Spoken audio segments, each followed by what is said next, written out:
Bienvenue à tous. Aujourd'hui, je suis heureux d'être à nouveau accompagné de mon ami et collègue, le docteur Ezequiel Bistoletti, de la formidable chaîne YouTube en espagnol Demoliendo mitos de la política, ou en anglais Demolishing Political Myths. Ezequiel, bienvenue à nouveau. Salut Pascal, c'est agréable d'être à nouveau ici.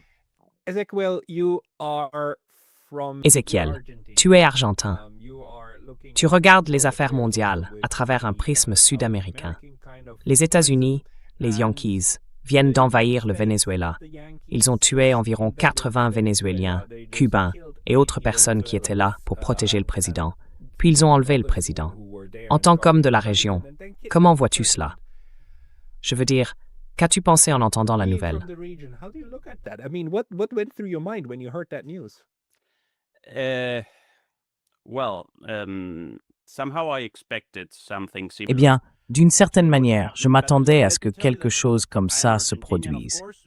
Mais laissez-moi vous dire, je suis argentin, bien sûr, mais j'ai rédigé ma thèse sur le Venezuela et Chavez. J'ai en fait vécu là-bas pendant mes recherches de terrain, donc je connais assez bien la situation. Je pense, Pascal, que pour comprendre ce qui s'est passé, il faut commencer par une vision plus large. La crise terminale de l'ordre unipolaire, le déclin accéléré des États-Unis, les luttes politiques internes aux États-Unis et, dans ce contexte, l'émergence de Trump. Et à partir de là, 4 grands changements dans la politique étrangère américaine.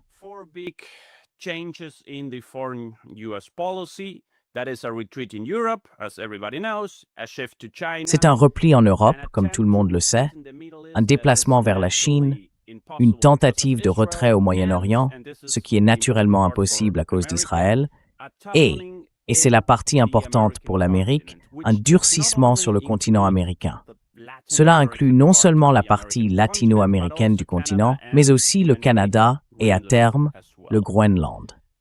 Ainsi, dans ce contexte, nous assistons à une tentative de rétablir une nouvelle forme de doctrine Monroe, cette doctrine d'Unroe, comme on l'appelle maintenant.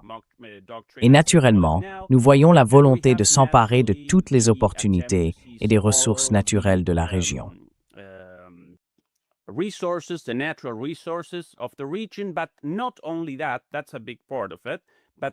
Mais ce n'est pas seulement cela. C'en est une grande partie, mais pas la seule dimension. Il y a aussi cette intervention au Venezuela, ainsi que de nombreuses autres interventions indirectes en Argentine, au Chili, en Colombie, partout où l'on va en Amérique latine. Et je pourrais même dire que pour ce qui est du Canada également, il existe une lutte visant d'une certaine manière à écarter la Chine du tableau. Or, la Chine est, de loin, le principal partenaire commercial de pratiquement tous les pays d'Amérique latine, la seule exception étant naturellement le Mexique.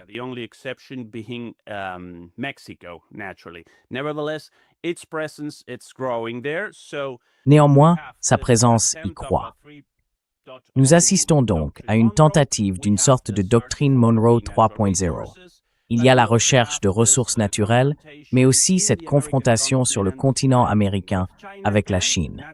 Et naturellement, il y a également une volonté d'envoyer un message à toutes les puissances régionales susceptibles de vouloir mener une politique étrangère souveraine. Je parle ici principalement du Mexique, mais surtout, c'est un message adressé au Brésil. Dans ce contexte, les États-Unis lancent quelque chose que j'appelle désormais un impérialisme flagrant. Les États-Unis ont toujours été impérialistes, en particulier à l'égard de l'Amérique latine. Mais il s'agit maintenant d'une forme d'impérialisme manifeste. Ils ne se contentent plus de faire ce qu'ils ont toujours fait. Ils disent désormais « Très bien, nous allons diriger le Venezuela ». C'est ainsi qu'ils le formulent.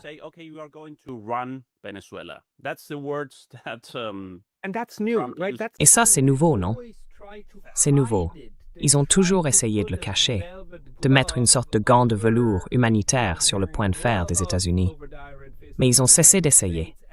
Maintenant, c'est juste non.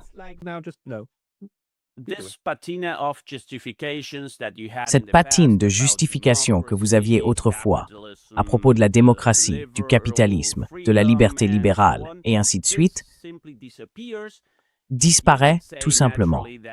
On pourrait dire bien sûr qu'ils utilisent le narcoterrorisme et le trafic de drogue comme prétexte, mais même lorsqu'ils disent cela, 5 minutes plus tard, ils admettent ouvertement qu'il s'agit en réalité du pétrole et qu'ils vont diriger les choses là-bas.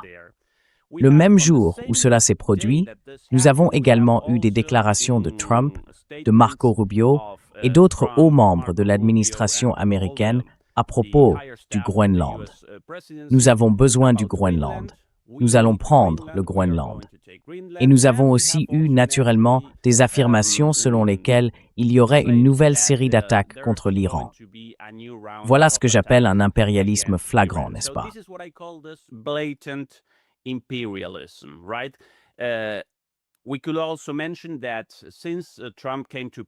On pourrait aussi mentionner que depuis l'arrivée de Trump au pouvoir, je pense qu'il a déjà mené 6 ou 7 attaques. Il y a la Somalie, le Nigeria, la Syrie, le Yémen, maintenant le Venezuela. Et cela va continuer ainsi. C'est donc une situation générale, et dans ce contexte, du moins sur ma chaîne, beaucoup d'entre nous, analystes, s'attendaient à quelque chose de ce genre au Venezuela. Nous savions qu'il n'y aurait pas d'invasion ouverte. C'est une leçon que l'élite américaine a tirée de l'Irak et de l'Afghanistan. Intervenir avec des troupes au sol finit tôt ou tard par devenir un désastre. Ce qu'ils font maintenant, c'est simplement attaquer, exercer des pressions et essayer de diriger les choses, comme l'a dit Trump. En même temps, Pascal, ce que je vois, c'est un impérialisme complètement chaotique et anarchique.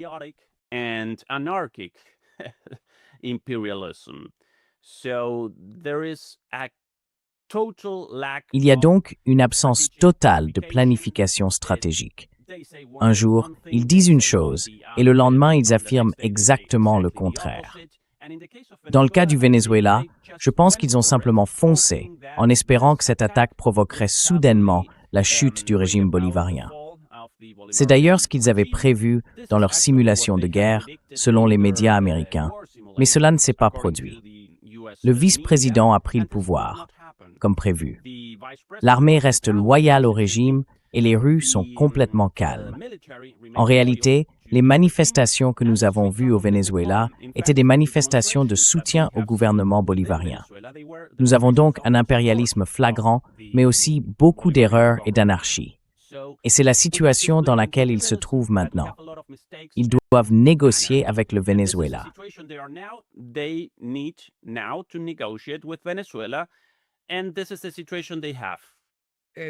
Et voilà la situation dans laquelle ils se trouvent. As-tu une idée de ce qui s'est réellement passé? Parce qu'il reste encore cette perplexité du genre.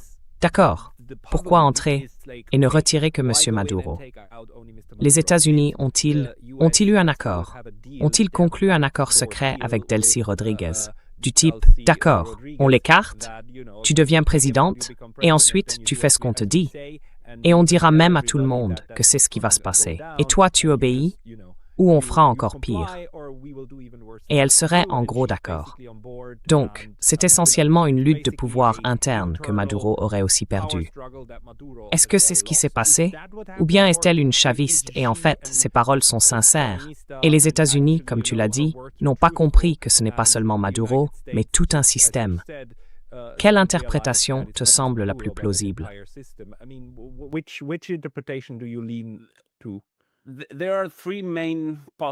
Il existe 3 principales interprétations possibles, 3 hypothèses possibles. La première, c'est qu'il y a eu un accord, n'est-ce pas? Faisons tomber Maduro et quelqu'un d'autre prendra la relève. Voilà la première.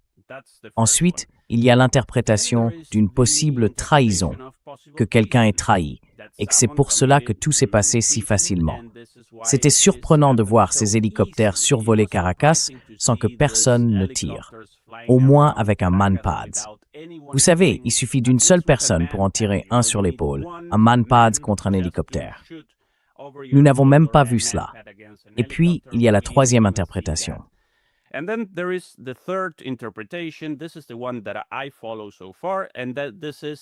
C'est celle vers laquelle je penche pour l'instant. L'idée est qu'ils ont mené cette intervention militaire réussie en s'attendant à ce que tout s'enchaîne ensuite, l'effondrement du gouvernement, et qu'à partir de là, ils auraient le contrôle du pétrole vénézuélien. Mais cela ne s'est pas produit. La troisième interprétation serait donc une erreur de calcul. Néanmoins, quelle que soit l'interprétation correcte parmi ces trois, le résultat final est le même. Même s'ils affirment diriger les opérations et contrôler tout le pétrole du Venezuela, ils doivent désormais nécessairement négocier avec ce pays.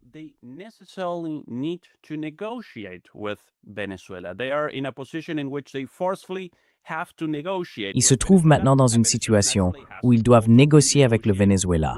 Et le Venezuela, naturellement, doit aussi négocier avec les États-Unis. Mais en réalité, la position du Venezuela a toujours été ouverte à la négociation. C'est les États-Unis qui ne voulaient pas négocier avec le Venezuela.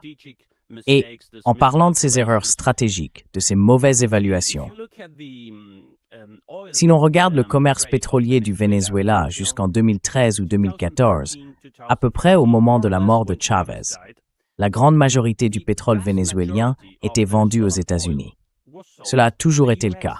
Le Venezuela possédait même sa propre raffinerie, appelée Citgo, aux États-Unis, qui raffinait le pétrole vénézuélien, un type de pétrole très particulier, contenant beaucoup de soufre. Et c'est l'opposé d'un pétrole léger.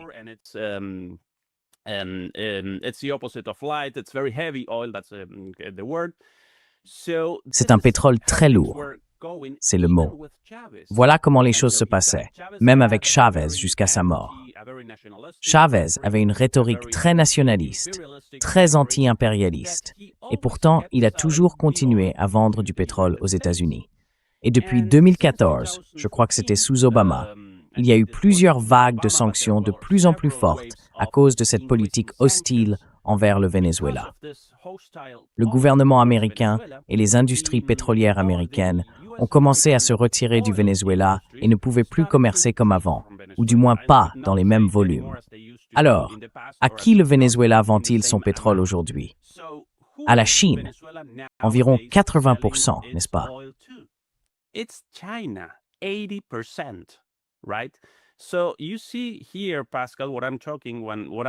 Tu vois, Pascal, ce que j'essaie de dire quand je parle de ces interventions continues, erratiques et impérialistes, qui cherchent par exemple à prendre le contrôle du pétrole, mais qui, en réalité, produisent l'effet inverse.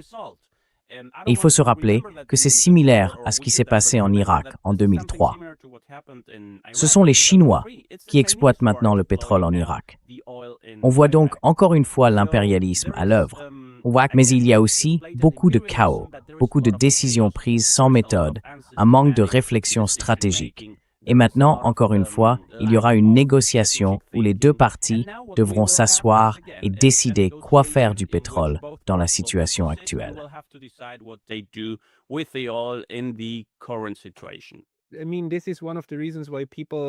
Je veux dire, c'est l'une des raisons pour lesquelles certaines personnes interprètent que la principale motivation des États-Unis à envahir le Venezuela n'est pas de mettre la main sur le pétrole, mais d'empêcher le Venezuela de vendre son pétrole dans des devises autres que le dollar américain.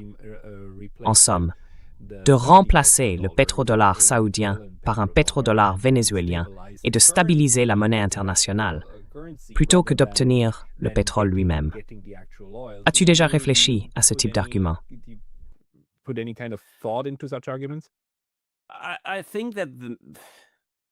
Je pense que, encore une fois, tout cela se déroule dans le contexte plus large de la confrontation entre les États-Unis et la Chine, dans cette transition de l'ancien ordre mondial unipolaire vers le nouvel ordre multipolaire. C'est donc aussi, naturellement, une question de la présence de la Chine dans la région. Lorsque Trump a commencé à imposer des droits de douane à pratiquement tous les pays, dans le cas de l'Amérique latine, les accords finalement conclus étaient les suivants. D'accord, nous arrêterons ces nouveaux droits de douane, nous les suspendrons, mais vous devez cesser de commercer avec la Chine. C'est ce qu'ils ont imposé au Mexique. Quelque chose de similaire a été dit à l'Argentine. Ils ont essayé de faire la même chose avec le Brésil, mais ils n'y sont pas parvenus. Ils n'y sont pas parvenus.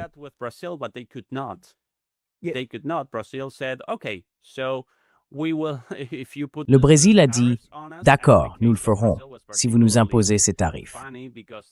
Et le cas du Brésil était particulièrement amusant, car il n'y avait absolument aucune justification économique. Ils ont simplement dit « Non, c'est parce que les tribunaux au Brésil ont condamné Bolsonaro, qui est un ami de Trump ». Mais le Brésil a pu répondre « Très bien, nous ne commerçons plus avec vous. Nous commerçons avec la Chine, avec l'Inde, avec la Russie, avec les BRICS et avec le reste du monde. » Ils ont donc dû reculer, tout comme les États-Unis ont dû reculer face à la Chine, à l'Inde et à tous les pays qui, d'une manière ou d'une autre, ont eu la force de défendre leur propre souveraineté.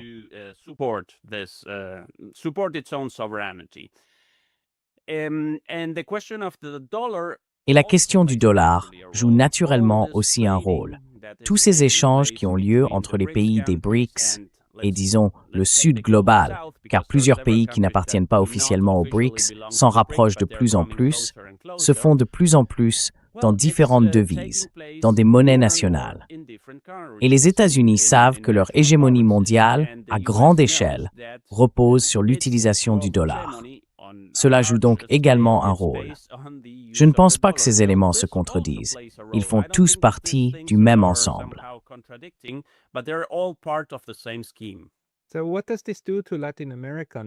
Alors, qu'est-ce que cela signifie pour l'Amérique latine maintenant?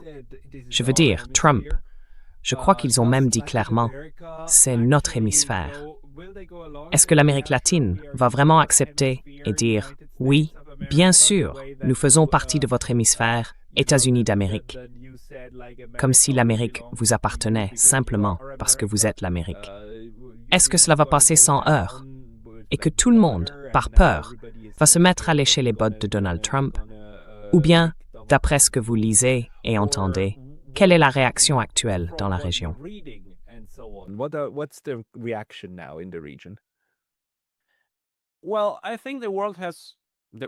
Eh bien, je pense que le monde, y compris l'Amérique latine, a réagi à cela en fonction des deux pôles qui réapparaissent dans le cadre d'une vision plus large.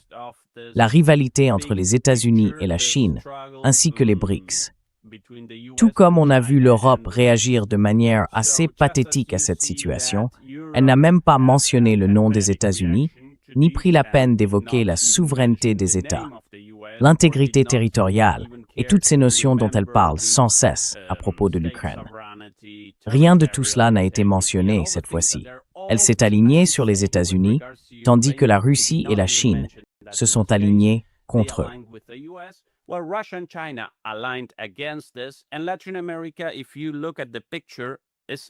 Et l'Amérique latine, si l'on regarde la situation, est désormais clairement divisée en deux. D'un côté, une moitié de l'Amérique latine a réagi contre cela, et cela inclut le Mexique et le Brésil, sans doute avec l'Argentine. Ce sont les trois puissances intermédiaires d'Amérique latine. La Colombie rejette également cette position. Et de l'autre côté du continent, il y a l'Argentine sous Milei, qui fait essentiellement tout ce que Trump lui dit de faire. Et il y a Cast au Chili, le nouveau président. Je crois qu'il n'a pas encore pris ses fonctions, mais il s'alignera lui aussi sur les États-Unis. C'est donc là que se déroule cette lutte.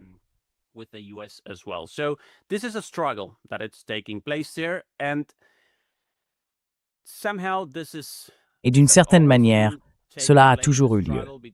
Une lutte entre l'hégémonie dure des États-Unis sur le continent et les forces politiques qui s'y opposent. Mais la nouveauté, sans doute, réside dans la dimension directe de l'intervention que l'on observe même dans des pays où les États-Unis n'interviennent pas militairement, comme au Venezuela. Je peux donner l'exemple de l'Argentine et de ce qui s'est passé il y a quelques mois. Nous avons eu les élections de mi-mandat et Milei allait les perdre. Il était très clair que l'économie était sur le point de s'effondrer une fois de plus. Et Trump est intervenu ouvertement dans le processus électoral en déclarant qu'il sauverait l'Argentine grâce à un plan de sauvetage.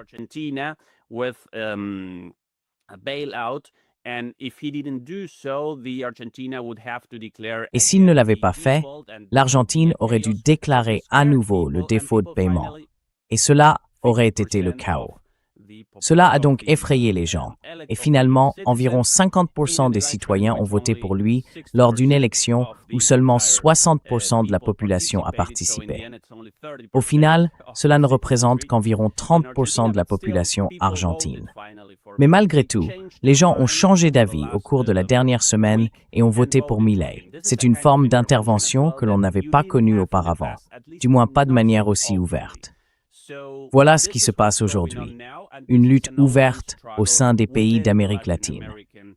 Mais il n'est pas nécessaire de rappeler qu'historiquement, personne n'aime voir des bottes sur son propre sol.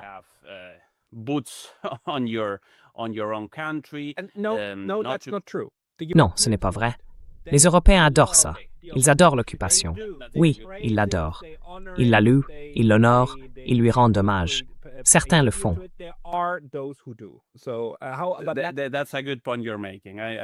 C'est un bon point que tu soulèves.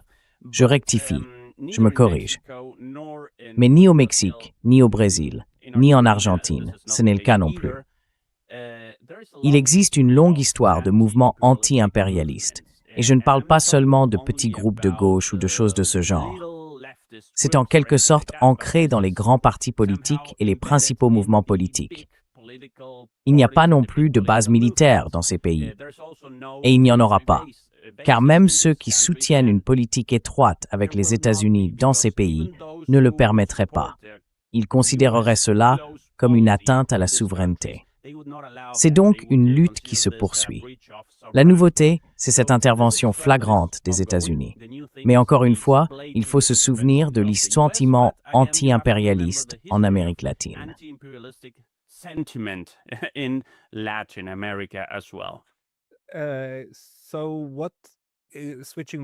Alors, pour revenir au Venezuela, l'une des craintes est que cela puisse provoquer un soulèvement civil, voire une guerre civile, si le pouvoir au Venezuela se fragmente entre différents groupes. Pensez-vous que ces craintes sont justifiées, ou bien la présidence Rodríguez sera-t-elle capable de maintenir la cohésion?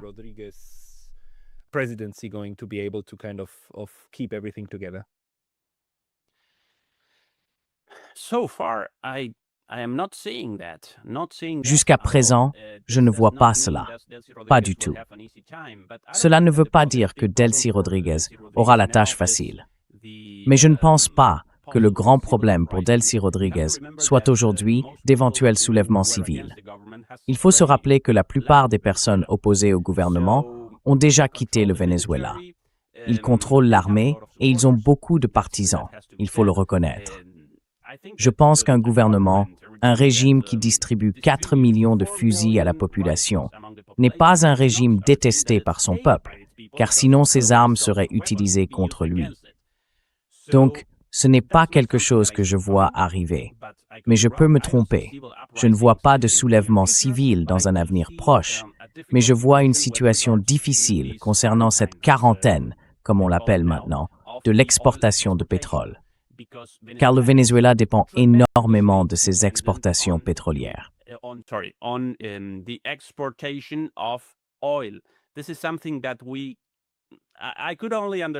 Je n'ai pu le comprendre que lorsque j'y étais.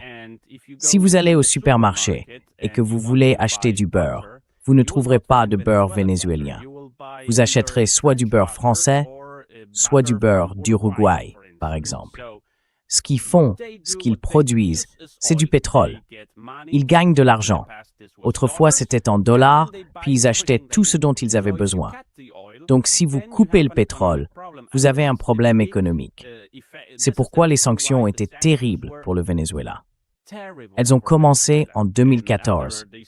En réalité, elles avaient débuté avant, mais elles sont devenues bien plus importantes, bien plus profondes depuis. Et dans les années précédentes, à l'époque où Chávez était au pouvoir, ce qu'il avait fait, c'était essentiellement nationaliser le pétrole, même si au Venezuela, le pétrole n'avait jamais été officiellement privatisé.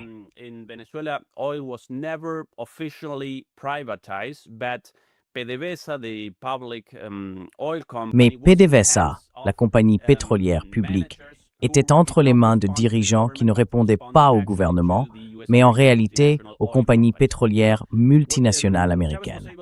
Ce que Chávez a réussi à faire, c'est reprendre le contrôle de PDVSA et modifier les marges de production du pétrole.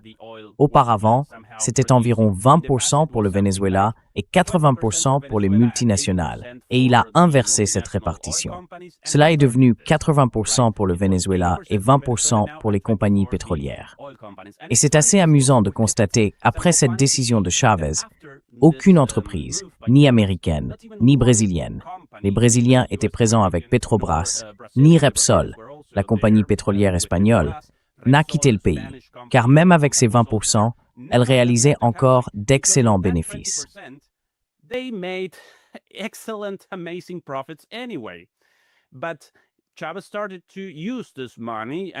Mais Chavez a commencé à utiliser cet argent et à le redistribuer. Jusqu'en 2013, les inégalités ont diminué, la pauvreté a reculé et l'économie a progressé. La situation était donc bien meilleure qu'auparavant. Puis, il est mort et les sanctions ont commencé. La production et les exportations de pétrole sont passées de 3 millions de barils par jour à un demi-million, ce qui a été désastreux pour le Venezuela. Par la suite, avec Delcy Rodríguez comme ministre de l'Énergie, ils ont réussi à commencer lentement à se redresser avec l'aide des Chinois et des investissements chinois. Après les sanctions, ils n'avaient même plus d'argent pour acheter les pièces nécessaires à l'extraction du pétrole.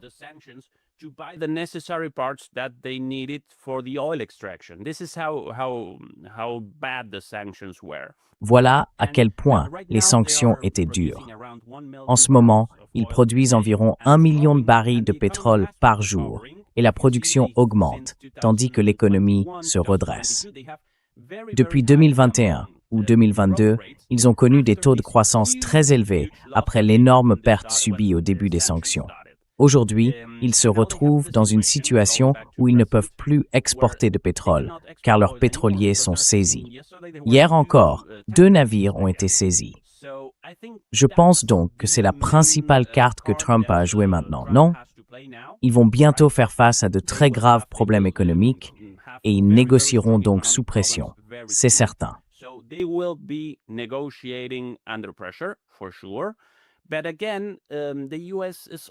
Mais, encore une fois, les États-Unis négocient aussi de manière forcée, car ils disent « Oui, nous contrôlons le Venezuela ». Mais en réalité, ils ne contrôlent pas le Venezuela et ils ne veulent pas l'envahir. Ils pourraient le déstabiliser et le détruire, mais alors ils détruiraient aussi la production de pétrole. Ils doivent donc également négocier par la force. Et c'est la situation dans laquelle nous nous trouvons aujourd'hui. Cela montre encore une fois le manque de planification, le manque de réflexion stratégique du gouvernement Trump. Il n'y a apparemment aucun plan. Ils ne font que réagir. Ils se disent d'accord, Marco Rubio dit « Monsieur Trump, nous devons envahir. Très bien, envahissons. » Et ensuite, que fait-on? Ils ne savent même pas quoi faire. Alors, est-ce que... Est-ce que c'est un peu comme ce qui s'est passé avec l'Iran?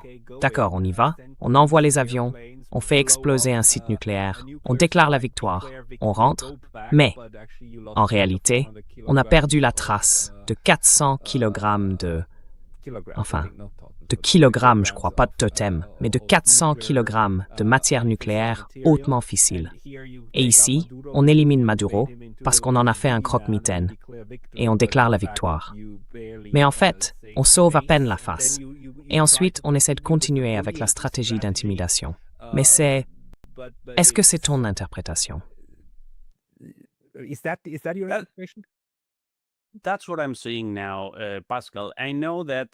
C'est ce que je vois maintenant, Pascal. Je sais que les médias traditionnels présentent cela différemment partout. Ils montrent une Amérique très forte, un président très fort. Mais ce que je vois, c'est les États-Unis en train de détruire l'ordre mondial qu'ils ont créé après la Seconde Guerre mondiale. Un ordre qui en réalité leur est favorable, et ils sont en train de le détruire. En ce qui concerne Trump, je vois quelqu'un qui se présente comme un homme très fort, mais qui a en réalité beaucoup de contradictions internes, et la base MAGA est opposée à cela.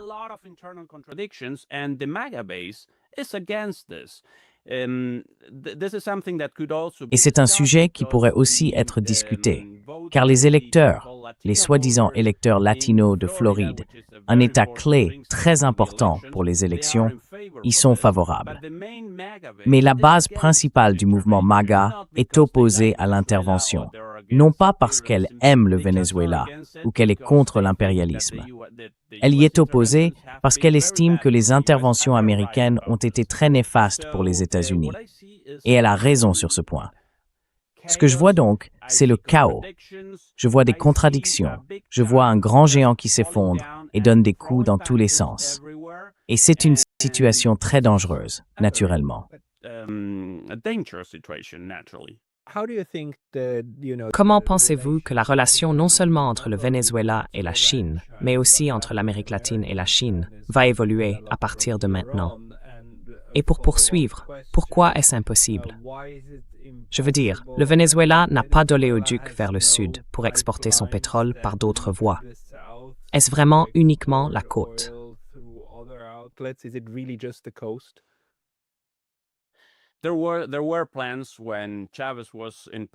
Il y avait des projets à l'époque où Chavez était au pouvoir, ainsi que Lula et Kirchner, il y a plus de 10 ou 15 ans. On parlait alors d'un gazoduc traversant toute l'Amérique du Sud, mais il n'a jamais été construit. Il aurait coûté une somme énorme. La seule façon pour le Venezuela d'exporter son pétrole, c'est par des pétroliers. Mais en ce qui concerne la Chine, c'est une bataille perdue pour les États-Unis. Peu importe le degré de leur intervention, militaire ou non, la Chine gagnera toujours, tout comme elle est en train de gagner dans l'économie mondiale. Et la seule raison pour laquelle elle gagne, c'est que la Chine propose une bien meilleure offre que celle des États-Unis.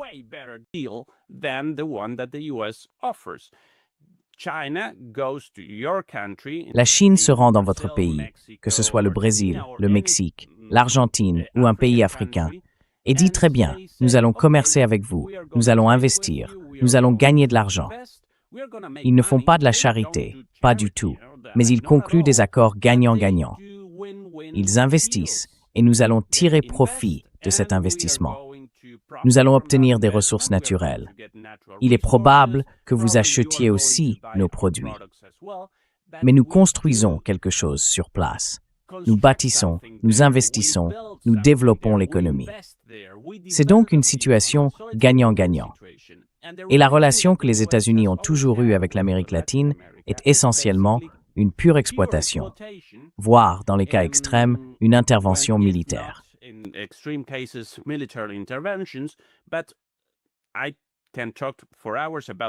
Mais je peux parler pendant des heures du cas argentin.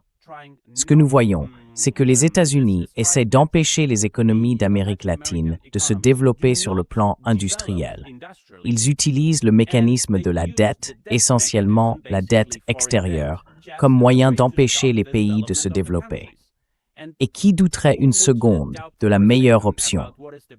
Soit cette relation avec les États-Unis qui freine et fait tout pour vous empêcher de développer votre économie en vous maintenant la tête sous l'eau avec la dette, soit un accord gagnant-gagnant avec la Chine. Ce sont les deux modèles qui s'affrontent ici, et le modèle chinois l'emportera toujours.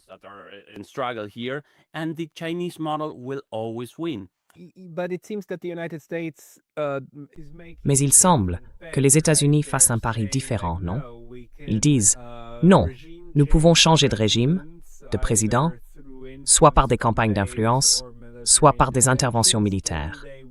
Ensuite, ils seront forcés d'arrêter leurs échanges économiques avec la Chine. Nous pouvons chasser la Chine simplement en effrayant suffisamment l'Amérique latine. » Et ça fonctionne avec, je veux dire, Milei. Je pense que Milei illustre pas mal de choses.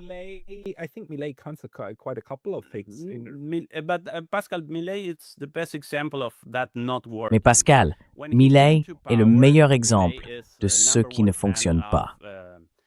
Lorsqu'il est arrivé au pouvoir, Milei était le plus grand admirateur des États-Unis. Et en somme, il représente un gouvernement d'occupation en Argentine.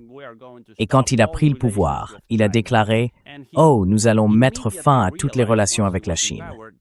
Mais il s'est immédiatement rendu compte, une fois en poste, que s'il rompait tous les liens commerciaux, économiques et financiers avec la Chine, l'économie s'effondrerait. Il devrait en réalité la fin du paiement de la dette. Alors qu'a-t-il fait?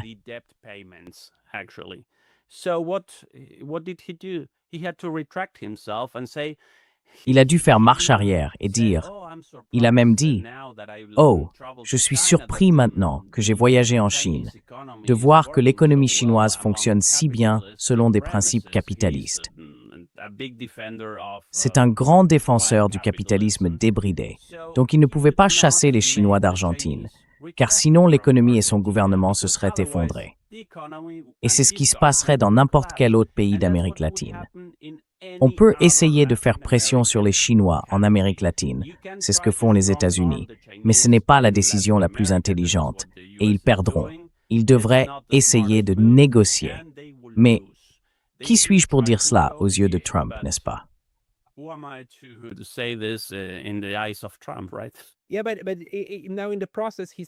Oui, mais maintenant, dans le processus, il est aussi en train de démanteler tout le tissu du système international, le même système que les États-Unis ont eux-mêmes construit. Je viens d'avoir une conversation avec l'ambassadeur Sándor Kuchai de Hongrie, et il m'a dit « Écoutez, c'est un tournant. En 40 ans, nous n'avons jamais connu un moment pareil. Les États-Unis se retirent désormais de plus de 66 organisations internationales, dont 31 au sein de l'ONU. C'est une attaque frontale contre le système lui-même, celui qui permet non seulement au commerce mondial de fonctionner. Je veux dire, l'attaque contre l'OMC, l'Organisation mondiale du commerce, n'est pas nouvelle. Mais maintenant, c'est tout le reste aussi, y compris les normes et les institutions diplomatiques. Alors, est-ce que tu interprètes cela un peu comme Rome? Rome brûle et Néron continue de chanter. Parce que cela détruira tout ce sur quoi les États-Unis s'appuyaient autrefois pour projeter leur puissance.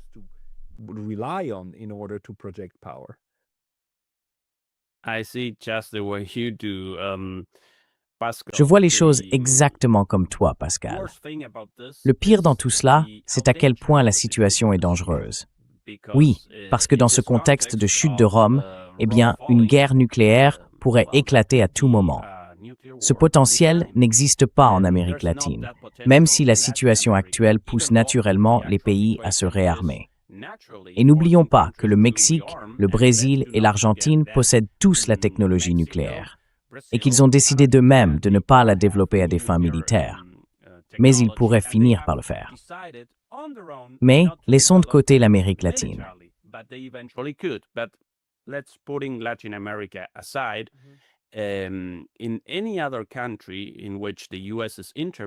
Dans tout autre pays où les États-Unis interviennent, il y a toujours la possibilité d'une escalade, et cette escalade pourrait devenir nucléaire. Je pense que la chute de l'Iran en fait partie. Cela pourrait être l'Ukraine, cela pourrait être Taïwan, mais il y a trop de fronts ouverts, avec trop de risques, trop de probabilités d'une escalade nucléaire. C'est une situation extrêmement dangereuse. Et chaque fois que je parle de mon analyse prospective pour 2026, je me souviens avoir dit l'année dernière que 2025 serait pire que 2024 et que 2024 serait pire que 2023. Et maintenant, c'est pire que 2025. C'est donc une escalade continue. Et c'est très très dangereux, comme vous le savez.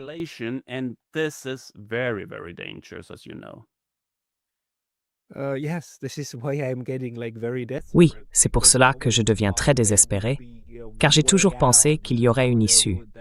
Vous savez, qu'au moins en ce qui concerne la confrontation entre superpuissances, la nouvelle administration serait plus raisonnable. Et ils ont commencé de cette manière, en disant « D'accord, nous devons parvenir à un arrangement. Nous devons conclure un accord avec Pékin et Moscou, et ainsi de suite. » Mais à présent, il semble que tout cela ait disparu. Et même des attaques contre la résidence privée de Vladimir Poutine sont envisagées.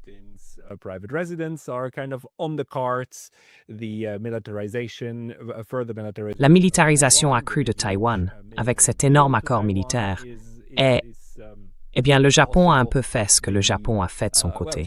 C'était simplement stupide.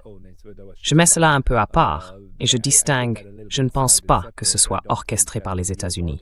C'était une stupidité locale. Mais maintenant, l'Amérique latine et les États-Unis disent en quelque sorte « Vous nous appartenez, sinon, Cela me semble être une stratégie très médiocre et incroyablement dangereuse. J'aimerais qu'il y ait un côté positif. Peux-tu m'en trouver un? Laisse-moi le formuler ainsi.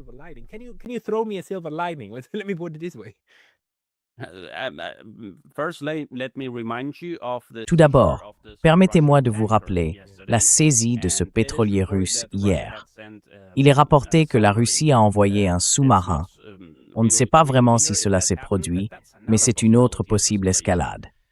Je pense que ce que les gouvernements d'Amérique latine doivent faire maintenant, comme je le recommande toujours, c'est s'unir, car unis, nous sommes plus forts. Nous ne serons jamais aussi puissants que les États-Unis.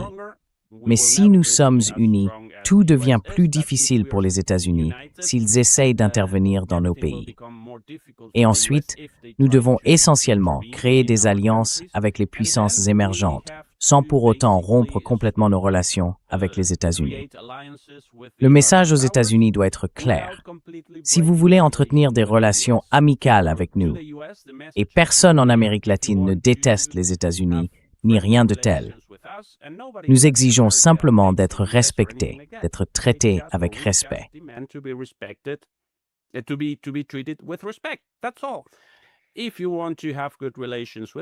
C'est tout. Si vous voulez entretenir de bonnes relations avec nous, allons-y, ayons ces bonnes relations. Mais en même temps, nous devons créer de plus grandes alliances avec la Chine et la Russie.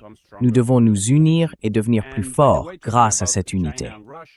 Et d'ailleurs, en parlant de la Chine et de la Russie, cet incident d'hier provoque beaucoup d'agitation dans les deux pays.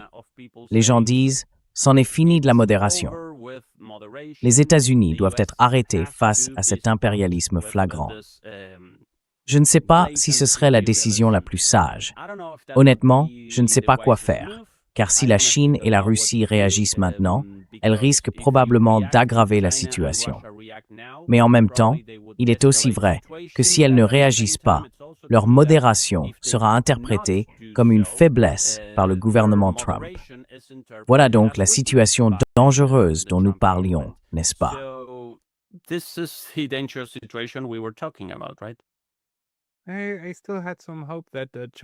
J'avais encore un peu d'espoir que la Chine coupe simplement l'approvisionnement en terres rares et freine sérieusement les États-Unis dans leur capacité, disons, de faire la guerre, parce que c'est un point très très faible. Mais apparemment, les États-Unis ont trouvé un moyen de convaincre la Chine de ne pas le faire. Désolé, mais encore un dernier point, peut-être. Sur Twitter, j'ai lu beaucoup de messages de prétendus Vénézuéliens qui célèbrent la chute de Maduro et disent que si tu n'as pas souffert sous le régime, alors tais-toi. Tu n'as aucun droit de parler. Parce que c'était un terrible dictateur. Et c'est comme avec Saddam Hussein, non? Les gens sont contents qu'il soit parti et tout le monde fête ça dans les rues. D'après ton expérience du Venezuela, que dirais-tu, à peu près? Combien de pourcentage de Vénézuéliens, à l'intérieur et à l'extérieur du pays, étaient contre le régime chaviste? Et combien le soutenaient plus ou moins?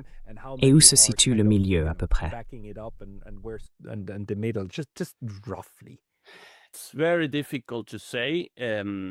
C'est très difficile à dire, mais le gouvernement Chavez bénéficie encore d'un large soutien.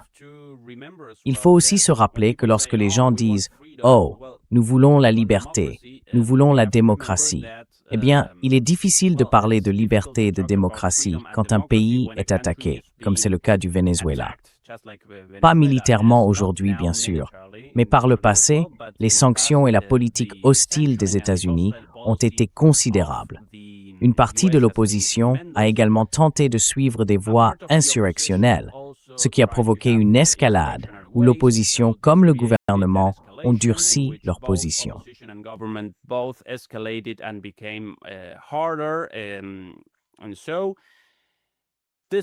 Et donc, voici le contexte. Je ne sais pas, il est très difficile d'en donner un pourcentage. Beaucoup de gens soutiennent le gouvernement, beaucoup d'autres le rejettent. Mais ce que j'essaie de dire, c'est que le contexte auquel ce gouvernement doit faire face n'est pas un contexte normal. Si l'on regarde la situation du Venezuela pendant les années Chavez, de 1999 à 2013, en fait, c'est pour cela que beaucoup de gens soutiennent encore le gouvernement. Les conditions de vie s'étaient améliorées, surtout pour les plus pauvres, mais aussi pour les classes moyennes, de manière spectaculaire.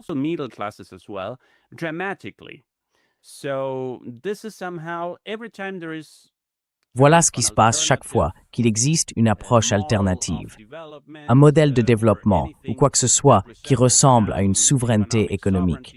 Il faut que ce soit détruit. C'est l'expérience du Venezuela. Je ne dis pas que le gouvernement Maduro n'a pas commis de crimes ou quoi que ce soit de ce genre. Je ne le nie pas. L'opposition aussi a fait des choses terribles, tuant également des gens. Ce que nous voyons, c'est cette escalade de la violence. Elle s'est arrêtée ces dernières années à mesure que le Venezuela recommençait à croître. Mais quand on parle du nombre de personnes qui le soutiennent et de celles qui ne le soutiennent pas, c'est très difficile, Pascal. C'est extrêmement difficile.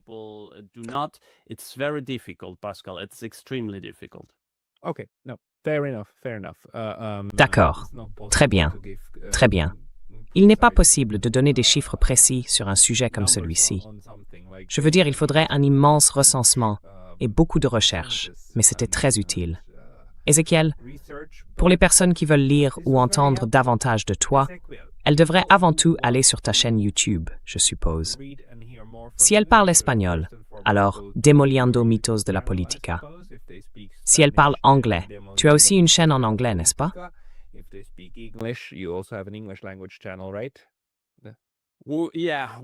Oui, nous essayons de mettre en ligne tout ce que nous faisons en espagnol, doublé avec de l'intelligence artificielle. Nous avons un petit retard de quelques jours, mais nous y travaillons. Donc, Demoliendo mitos pour ceux qui parlent espagnol et Demolishing myths pour ceux qui parlent anglais. Ils peuvent me suivre là-bas.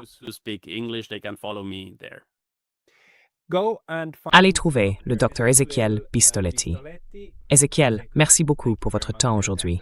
Un plaisir, comme toujours.